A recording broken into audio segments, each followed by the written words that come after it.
like TV shows or anything that you really just always go back to when you just want something fun and easy to watch and something that you just feel is mindless and just makes you happy? Because I do have a couple of shows like that, and right now I'm rewatching one of them. It's called Castle. It's a detective show that came out several years ago and only had, well, it had quite a few seasons. It had like 8 seasons. But it's a show that I've rewatched like 4 times now.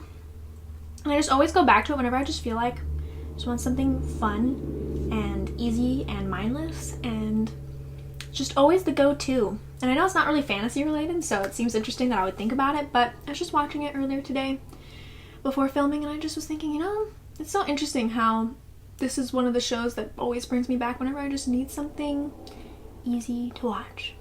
So I was just thinking it'd be fun to hear what your guys' shows is that you find are just the easy, fun to go back to watch when you just need something comforting. Not necessarily like comforting in like you're upset kind of way, but just comforting the fact that it's just easy, mindless, stress-free, something that you can always count on to just be good to watch. Let me know. I'd be really interested to check out anything you just find is fun. Alright, let's go ahead and get into today's class. Welcome back, Fantasy Fiction Fanatics. It's great to see you again, and I hope you're doing well. Today's class is going to be on the next set of chapters for Gideon the Ninth, chapters 16 through 20. But before we go ahead and jump into the content for today's class, let's go ahead and go over the trivia question. As always, if you would like to join in on the trivia question, you are more than welcome to. It's over on the website, fantasyfictionfanatics.net. On the desktop version, it's going to be on that right-hand side. You'll just have to scroll down just a little bit to see it. Or if you're on mobile, we're probably going to have to scroll almost all the way down to the bottom in order to find it. But you go ahead, answer your question there, and I will announce the winners the following week, and you'll see if you got the answer correct. Thank you so much for everyone who participated this week. I had quite a few new participants, and quite a few people got it right this week. The answer for last week was Chimera, and everyone who got it right was Paul, Suracrul, E, Christian the Greek Monster Hunter, Adzel, Corey, Noobmaster 42069, Troy, and Brendan. Thank you so much to all the new people who played this week, and I was happy to see everybody getting into it this week. So thank you again for all the new people who participated, and everybody, congratulations who got it correct. Okay, let's go ahead and jump into today's class with our recap as always. So in this set of chapters, we actually have quite a bit going on. Things are definitely starting to ramp up and become much more complicated and much more complex. So we start off with Haro and Gideon going back down to finish their figuring out how to get past the construct that keeps destroying all the skeletons. So they go back, they try for a while, and they finally complete that task by destroying the construct and getting a new key. On their way out, they discover Magnus and Abigail dead by the entrance to the facility. And many of the other necromancers end up coming down to the facility in order to take a look at their bodies and to try and call their spirits back to save them, as well as to have an investigation about what actually happened. They're worried that it was murder, or the possibility of it being a murder. So they're all trying to figure out if they can bring back the spirit, or at least contact the spirit in some way in order to find out what happened. And they're all trying until eventually the 8th house comes down and decides that he's going to try and do a siphoning of some sort in order to contact the dead. But teacher comes mid siphoning and freaks out, tells them to bring the bodies up out of the facility and in order to stop doing the siphoning at all. So he eventually convinces everybody to bring up the bodies and to all come up themselves because it is dangerous to be down there. He even talks about there being a monster or some kind of being that could harm them and corrupt the empty vessel that is doing the siphoning. So the houses argue about what should be done. They are all saying that the authorities should be contacted from their house in order to have a full investigation to figure out if it was indeed murder. Teacher is very adamant that he is not going to contact anybody and that it is against the rules to contact anybody outside of the planet. So eventually they decide to all agree to continue looking into things, trying to find out what was going on, but not classifying it or assuming that it was a murder until more proof of that end is collected and shown. So Gideon and Haru go right back to trying to complete their adventure, I guess you could say, or their dealings for becoming a Lyctor. They take the key that they got to the room that Gideon knows that it went to, and they explore the office space or whatever that would be classified as in order to find any clues. And obviously Gideon sees that there is the full information about the experiment or whatever that they just passed, the trial that they just passed, and how to exactly do it, and all the information about it. So after they go ahead and do all of that looking through, seeing what there is to find with that room, they go back to the facility in order to work on the next challenge, where they meet Dulcinea, who tells them that she will tell them about the challenge that she was working on and how to do the challenge if they agree to do the actual challenge, make it through, and let her use the key after they are done with it. Haru decides to agree and siphons Gideon's life force in order for her to pass I don't know if it's not really the guards, it's the protection that it has before the key. I don't totally understand exactly what it is. I think that it's on purpose that the author leaves it a little bit confusing about exactly what it is, but it would kill her if she entered it without siphoning the energy from somebody else. So she goes through siphoning Gideon's life force in order to pass through all of the protections, gets the key, comes back, and barely makes it back before Gideon dies from the siphoning. So that is where we're at, and definitely a lot of things, a lot of interesting concepts, behind the scenes kind of stuff is going on. I really felt like there was a lot more little significant details happening. So if there's anything that you would really like to talk about that I missed in the upcoming things that I point out, I would love to hear what you think about all of the little details, as well as anything that you think is super important and standout-ish in this set of chapters.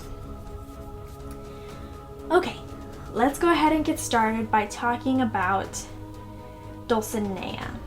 So I know that she kind of comes in more at this set of chapters towards the end, but I really want to talk about her first just because I feel like she definitely has been put as a more prominent character, and now we are finally seeing hints that she is developing into something even more. So we've already had her be an interesting character, an interesting side character already throughout the whole time since we've met her.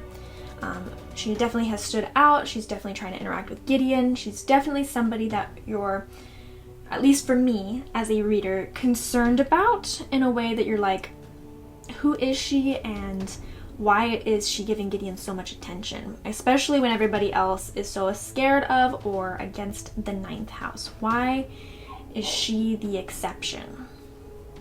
So she already stands out in that way, as that she keeps trying to integrate herself with Gideon and the Ninth. But here, we're starting to see a little bit of development of her character and of possibly her purpose for being in this story. So definitely much more becoming a prominent character, somebody who is not a main character. Obviously we have Haru and Gideon, they're the main characters here, but she is becoming a very prominent secondary character who keeps coming up, who keeps inserting herself into the situation, who is turning up surprises, much more of a building herself and who she is as a character, more than most of the other houses are at this point. So we have finally noticed that there is more to her, or at least we've been finally shown, not necessarily noticed, because I think throughout the whole set of chapters that she's been in, we've kind of known that there's something more to her and we are questioning about her. But we definitely know now that she is not what she seems. She is not really so carefree and so out of the game as it seems like she's been up until now. The author has set it up as her looking like she doesn't really care too much about what happens or if she becomes a lictor or not. But now we see truly that she is more of a force to be reckoned with than we originally thought, or was originally shown to us. So when they're going around talking about who all had keys to the facility and who knew about the facility, first surprise of who had keys, not everybody did, and some people didn't even know about the place yet, but Dulcinea is one of the people who have already had keys to the facility. So that's already the first surprise, is that, hey, we didn't even know she was doing anything at all because she's been lounging out in the sun reading her romance novels and bugging Gideon. So when she had time to find out about the facility or to understand the significance of the facility and ask for the key, we don't know. We do know that her cavalier has been off wandering about and is hardly ever with her, so maybe that is part of it. But she has not been doing any of that legwork herself. Obviously, her physical disposition and the fact that she has a medical condition, it might be the reason why she wasn't traversing around herself. But it seems that it has caught us off guard because she is so seemingly innocent, so seemingly carefree, that, at least for me, maybe this is different for you guys, and I'd love to hear your opinion if it is different for you. I wasn't really thinking of her being serious about anything. But now it's clear that she is being serious about becoming a lictor. So she not only figures out this key, she also has figured out the answer to one of the puzzles or one of the experiments that they are trying to complete in order to move forward with the test. However this is testing them, I'm not sure. It's not been made clear exactly what all these tests are for and how this will judge them and how this will move them forward. But it's clear that that's what they're supposed to do, is pass these tests. And she understands how to get past one, but she does not know if she can physically do it, which is where she needs the help, and has decided to ask some of the other players in the game to do it for her as part of a deal of having figured it out for them and not having them to sit there and figure out how to do it themselves. So it's very, very interesting how she's kind of become almost right away, like almost like flipping a switch, she becomes out of the game person, somebody that you're not really thinking of in terms of the overall game that they're playing, I guess I want to call it, and trying to become a lictor, but more of just somebody who's interesting because she is so unique and seems to stand out from everybody else. And now she's positioned herself into being more of a major player in this whole situation of becoming a lictor. And we don't really know why Haru feels like it's so important to be first and how it's so competitive. Like, there's so many houses that are treating it like a competitive game.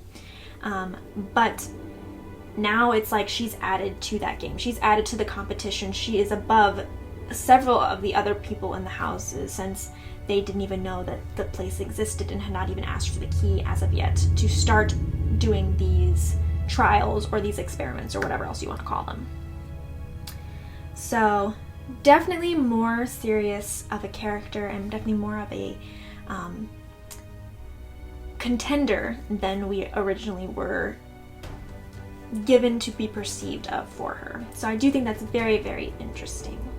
And I would really love to know what you think of Dulcinea. I think, for me so far, she's the character that intrigues me the most. It makes sense, her answer is that she doesn't want to die, and that's why she wants to become a Lyctor. But she's also much more of a carefree, happy, cheerful kind of person. Very much more of a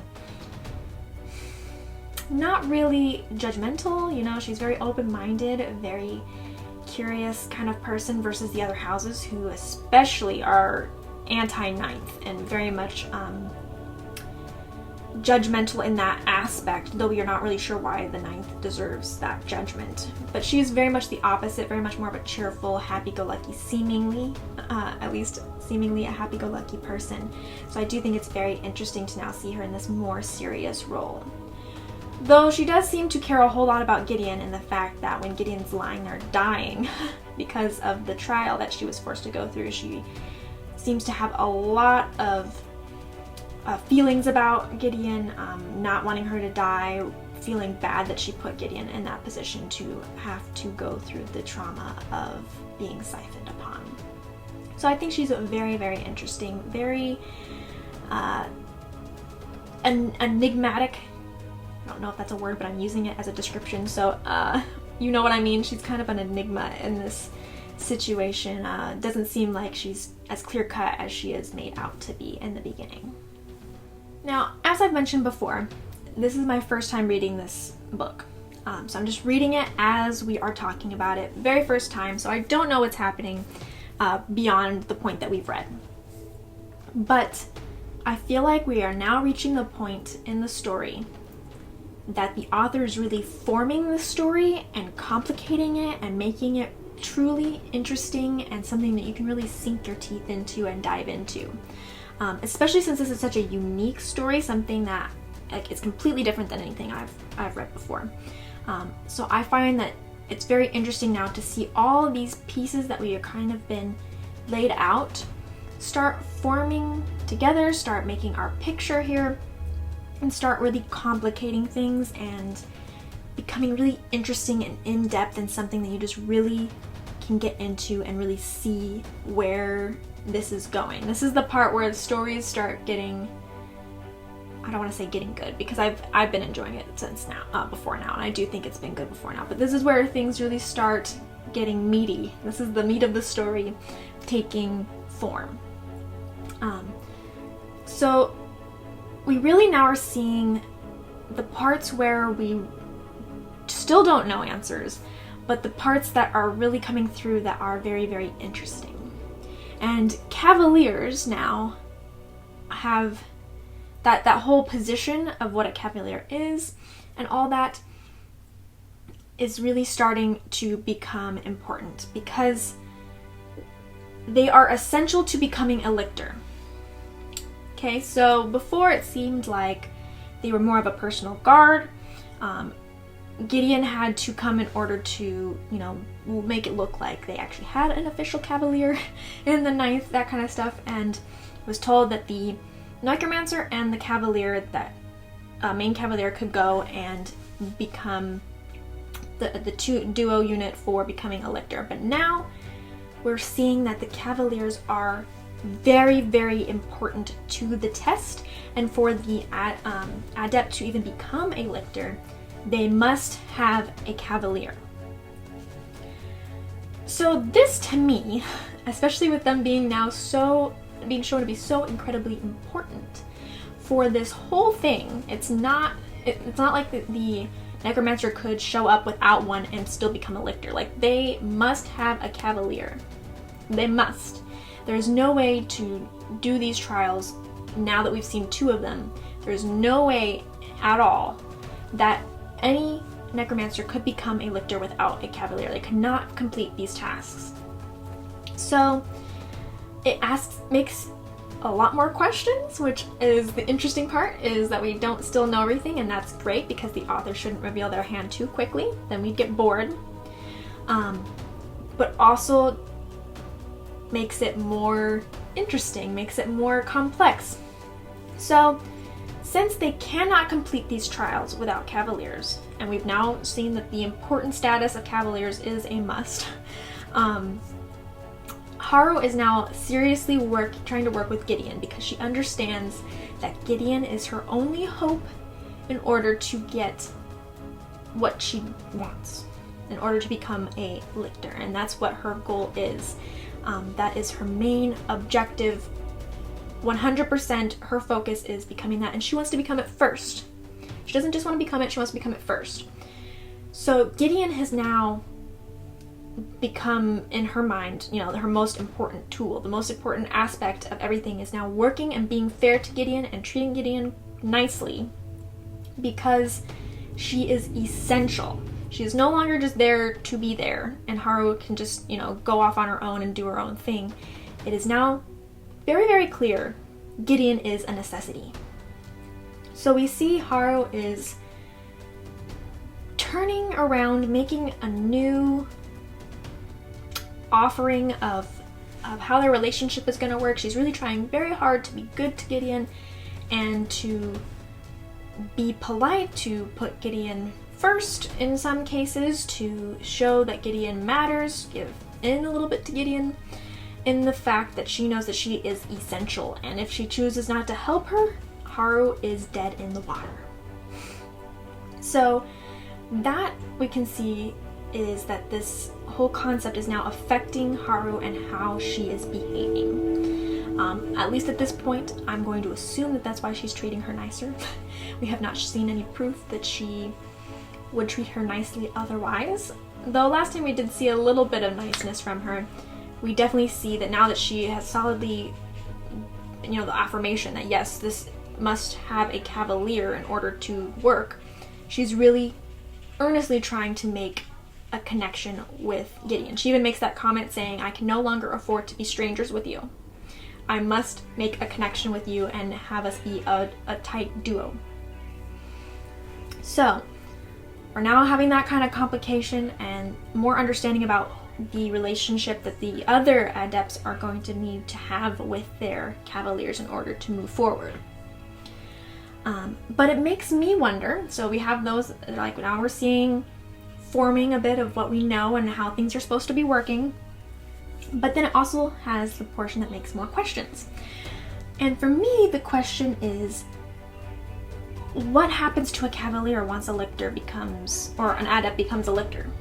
Because they are so important and so tied together through these trials, and it's already shown that they play a huge role. It's not just a small role, it's like the cavalier is the one in danger both times, possibly could die. It's gonna be, is the one that's in the harm's way. I mean, the last one they were both in harm's way, but I mean, Gideon's the only one that was about to die. Haru made it back in safety from everything she was doing to Gideon. So the cavalier is the one taking the brunt, more of the brunt, not the only brunt, because it's hard work for both of them. But at this point, taking more of the brunt of the physicalness of it. So what happens to the cavalier once their adept becomes a Lyctor? Do they stay as a team? Do they just part ways? And then if you are a Lyctor, what does that mean in order of your abilities to no longer need a cavalier? Like, it just makes me not concerned, but just wondering, after you have all these trials and you ascend to help the Emperor, and you're given almost eternal life, and the fact that you're given, such a long life that it's thousands of years, what happens to your cavalier? Are they really just set free, or do they still have a role to play? Like, it seems like they're very, very tied together. So it makes me wonder if Gideon's really going to be able to walk away once Haru reaches becoming a Lyctor.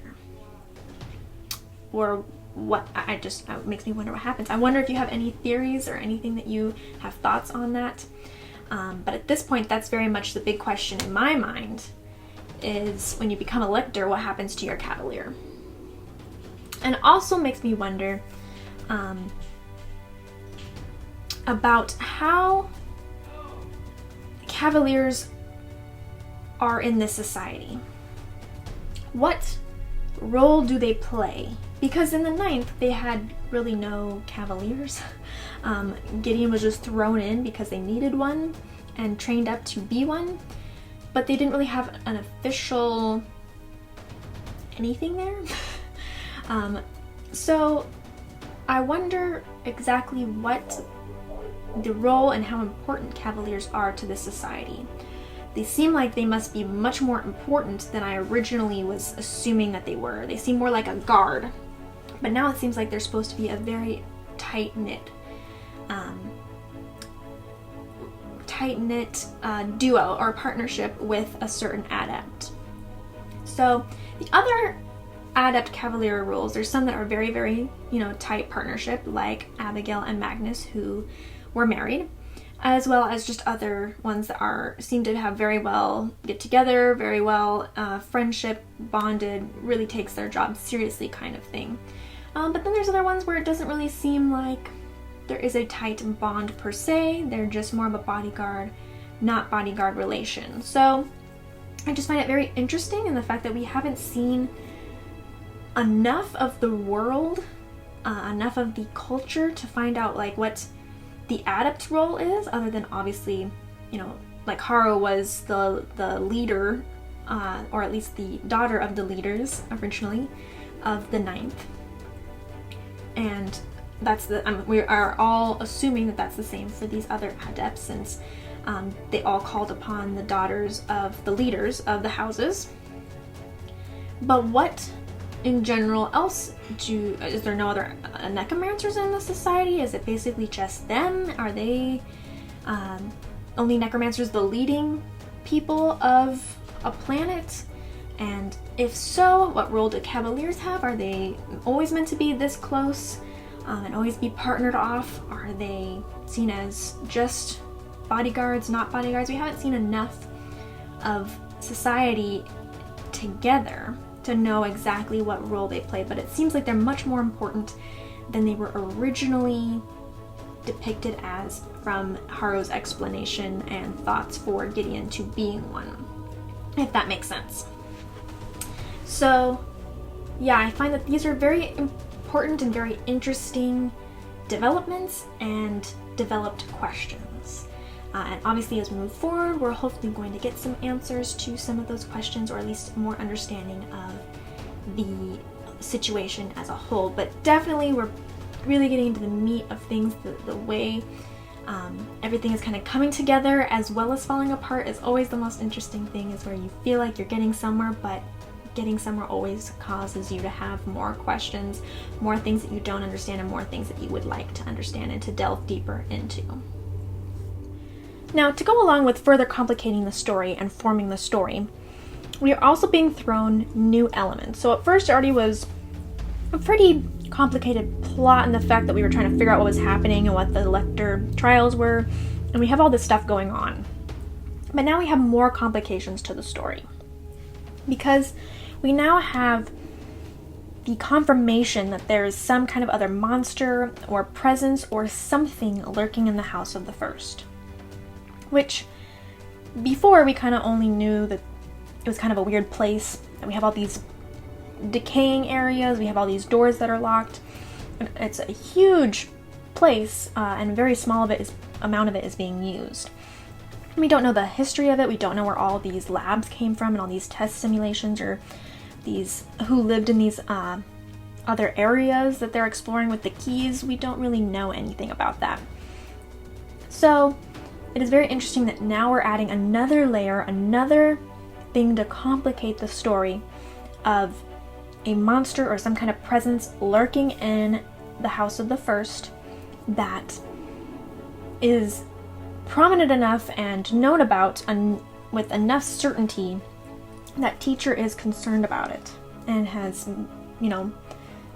telling them that they need to move away from the facility in order to not have whatever it is come back and corrupt any of the people there, or the souls and the empty vessels. So very, very interesting. We're adding this next step, this extra layer of caution that needs to be had It's not stopping anybody from, obviously doing their trials, but it is a concern, and it is something else that now we're in the back of our mind. It's gonna be like, oh, is that gonna show up? Is that gonna show up? Like, what exactly is it? And it's the same thing for the characters in their mind when they're doing that. It's gonna be like, oh, somebody's died here, and if it is the presence of some kind of mysterious being or some kind of monster or whatever it is, you need to be careful in order to make sure that you're not dead as well, or do not have any problems with it as well. So we're taking something that's already kind of complicated and already serious in itself and adding another layer to it. Not only that, but we've added a murder to it. Well, we don't know for sure if it's a murder, but we have a death, I guess you can say. Abigail and Magnus's death. Possibly being a murder and possibly being the monster presence or whatever else that works in the first. Either way, something has happened to cause somebody, well, 2 people in fact, to die. And that complicates things even further, because now the question is, was it that mysterious monster or presence, or whatever it is that teacher is afraid of? Was it murder from somebody else? Do they need to watch out for other people trying to murder them so they can't become a Lyctor first? What is all of the layers that could possibly be the reason for this death? There are all these possible explanations. It's also getting people in the story fighting against each other, saying we should do this, we should do this. Oh, I don't trust you to be the person that's correct about this. I don't trust you to look at it by yourself. Everyone needs to take their own opinion about what happened and what they think it is. Nobody's going to trust anybody anymore if they believe that it's possible that a murder happened. So now we're complicating a situation that was already complicated by adding another situation to complicate it more. And like I said, it's getting even more meaty, more juicy, more things happening, more stuff to look out for, and it makes this story very interesting and very unique, getting a lot more intense, a lot more confusion as well as clarity, if that makes sense. The thing about Magnus and Abigail's death, though, is that teacher did warn them when they first got there that they could die in these trials and in trying to become a Lyctor. So everyone automatically assumed that it was a murder. But to me, it keeps making me think.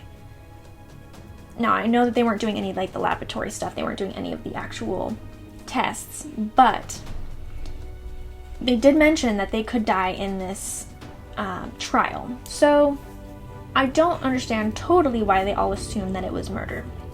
Now, I know not all of them knew about what was happening down in the facility, and those people, it does make sense that they would think that it's possibly murder. But everybody else, even the people who have keys down there, just assumed that it's murder.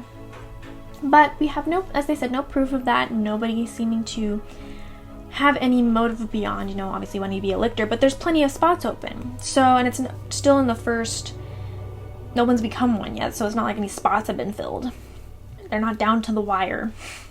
So, I do think it's very interesting that everybody is so quick to just assume that it was a murder and that was the only way that they could have died, or the reason that they would have died.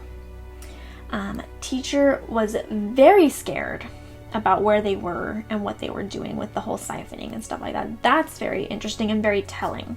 Teacher does not seem like the kind of guy who freaks out easily or is very an insistent person. He seems like he's kind of laid back, really just lets people go at it, go for it, not necessarily in a mean way, but just not an overly forceful kind of person. But he really was forceful about making sure that they stopped what they were doing and brought themselves out of the facility.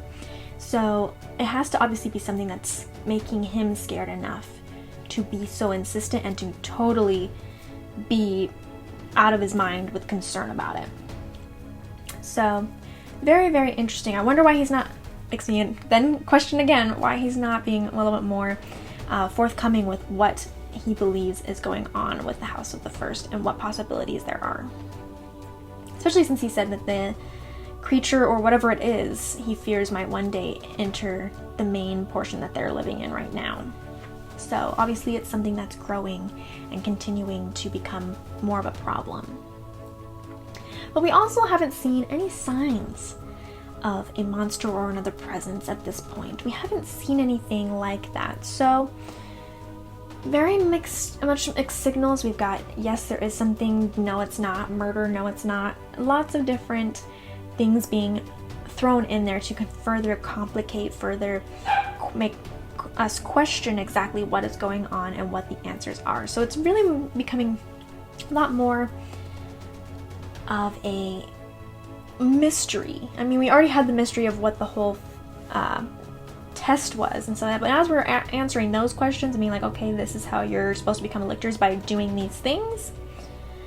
We're having more questions of other aspects and more of the mysteries of what is going on with this test, with this place in general. More questions of what's going on and why is it going on and why are these tests here and such and so forth. So lots of things to delve into, lots of things to really take notice of and question, as well as to absorb and to see where they go. It's also interesting that teacher refuses to call anybody and that it's against the rules to contact anybody that's not on the first planet. I find that very, very interesting. I'm not sure if he mentioned, I don't remember it being mentioned earlier that they couldn't contact anybody, like, you know, for emergency basis, or if it's because of the Lyctor test in general, but he refuses, will not let contact for any reason, even if it was murder, to have them investigate or nothing. So it's very, very interesting that that would be in part of the rules, and that he is so adamant on keeping those rules. So we're going to find out what happens with that too. But again, this is just more ways that the author is complicating the story, making it interesting, because really what keeps most readers, I would think, but definitely makes it a sign of a good story, and is the questions. Is what's going to happen, you know, who is this person? Those kind of things keep a reader interested and wanting to turn to the next page and find out. So as the author is answering more questions, she is giving us more and complicating the story more and making it so we have a reason to flip to the next page. And last but not least, as always, I have the Nitty Gritty section. And I have 3 different nitty gritty things that I want us to keep in mind and that I think are worth mentioning in order to keep us moving through the next set of chapters. Now, I think obviously a lot of things that I've mentioned, a lot of questions going on in the bigger scheme of the chapter. But something that I want, like, more pinpointed that I really want to look at is what is driving Haru. We get a glimpse that there's something more than just power and wanting the everlasting life going on for Haru. Especially at the end of chapter 20, where she makes the comment of, I have to become a lictor before, and kind of stops herself, and Gideon's wondering what it is that she was going to say, is that it's apparent that there's something more behind Haru's motivations than we originally were shown. So Haru, again, is also like Dulcinea in the fact that she is evolving and being shown more layers, and things aren't as what it seems at first with her. And this is one of those moments that we really see there's something more going on than she is showing. And she is obviously somebody who keeps things very close to the chest and would prefer to do everything by herself. So the question is, what is actually driving Haru? I think that's a very important question, and I'm really hoping it will come up in this book. Maybe it won't until the next book, we'll have to see. But I think that's something that's very important to keep in mind. Very important to see what happens with that, is what is driving Haru. That's, especially as she's one of the main characters, that's going to be a very important question, I feel like, moving forward. Second is, what will be the long-term effects of that siphoning that Haru did on Gideon? We don't totally know exactly what the siphoning is, whether it's just an in-the-moment thing, and if she gets drained too much, she's just dead, or if this has actually, like, taken years off her life, or what. What exactly does this siphoning do? And is there long-term effects for Gideon? Obviously, she's very weak. She's going to need to recover her strength. She didn't die. But Dulcinea kept saying, you're so young, you're so young. Don't let anybody else do this to you ever again. What does it mean that it's so important that she's young? Is that just, for her to be able to survive it longer, the siphoning longer? To have more at the moment of life to suck? More a better juice for battery? Or does it mean that there's gonna be life taken from her? And so she's young, so she'll still be able to live on. I'm not totally sure, and it's not totally clear. That is one thing about this book, is that a lot of things don't really get explained very easily. It kind of just, you keep going and you finally eventually learn what is going on. Oh, sorry, I thought I was gonna sneeze and then it went away. So I think that that's gonna be very interesting to know, is how did that affect Gideon, and will that have effects on her later or not? And last but not least, I would like us to keep in mind that Dulcinea makes the comment that everybody assumes that this test is not supposed to be collaborative. But it really wasn't ever specifically told, you cannot work with anybody else, just you.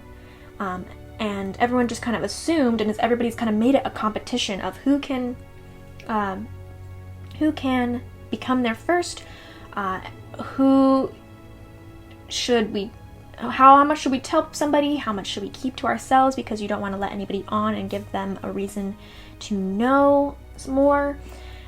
Especially Haru, is first person to be like, I don't want anybody to know about this, I want to stay ahead, I need to be first, very much making it all competition and being at the forefront.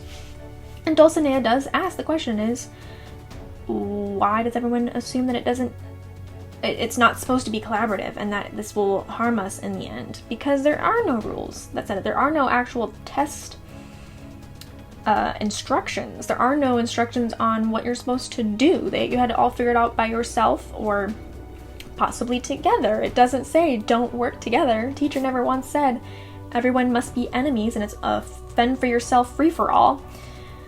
So I do think it's interesting concept of if everyone's just made it into a competition, and really if they could be better off working together. Obviously, Haru makes the decision to work with Dulcinea anyway, and is taking that. We will see what happens with that. I would really like to know your thoughts on the collaborativeness of it, what you think, whether it's supposed to be, whether it's not supposed to be, whether you think that maybe this will be helpful in the future or not. It is collaborative in the fact that you do have to have your Cavalier and your Adept working together. Who's not to say that you can't all put your minds together and become Lictors faster that way? We don't really know enough about Lictors and how they do their job to know if it has to be, if you can't do it by yourself, then you're not going to make it or not. It's a very, very interesting concept, and I'd love to know your opinion about it. Okay, that is everything for Gideon the Ninth for chapters 16 through 20. I hope you guys are enjoying the book just as much as I am and enjoying these discussions. Of course, as always, I would love it if you would comment down below. Let me know your thoughts, your feelings. If you just want to comment on it, if you want to have a discussion about something, anything at all, I would love to hear about it. You can comment, like I said, below, or if that's not the best way for you to reach me, or you want to reach me for something else, you are welcome to contact me or see my updates on Twitter, which is at fantasyfiction1. You could also head over to Facebook and contact me there, which is /fantasyfiction1. You can also see more content from me, as well as doing the trivia question and contacting me through my website, fantasyfictionfanatics.net. I've got a whole blog over there that has a bunch more content, and it has lots of different things for fantasy, not just about books, though a lot about books, but also just more discussions, concept ideas that I've posted over there. Book suggestions, TV show suggestions, all that stuff, anything fantasy or reading related over there. So if you just want different content from me, go ahead. And I also have a contact form if you wish to reach out to me personally. You can do so over there as well. Also, last but not least, you can contact me personally, as well as your fellow fantasy fiction fanatics, cannot talk now, through the Discord. And that link will be down below if you would like to join us on the Discord, or it's also on the website. And we'd be happy to have you chatting over there with everybody going over there right now already. We've got lots of different topics about fantasy, about the discussions that we have on the chapters that we already have done, the books we've already done, as well as just any kind of thing that you want to talk about over there. We just love chatting together, sharing our interests and anything like that. So we would love it if you would join us, and so much is happening over there with chatting and getting to know each other and discussing the wonderful genre of fantasy. So I hope to see you over there, and like I said, the link is down below if you would like to join. All right. Whew. I'm out of breath. All right, I think that's everything. I hope that you all have a wonderful week, and I will see you in the next class. Bye.